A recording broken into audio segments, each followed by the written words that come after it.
Malapit na itong maluto, guys. Ayan na, kasi kulay brown na siya. Hindi ko ito masyadong i-well cook, guys, kasi mawala na yung ano niya, yung sarap niya. Ayan na, guys. Luto na ang ating sweet and spicy chicken wings at chicken legs. Pero magluto pa ako ng mga 3 siguro, guys, na legs.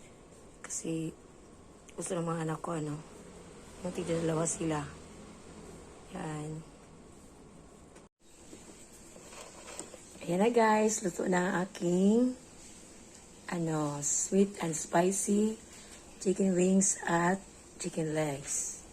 Yan, guys, oh. Ang sarap nito, guys. Kain tayo. Thank you for watching. Bye-bye.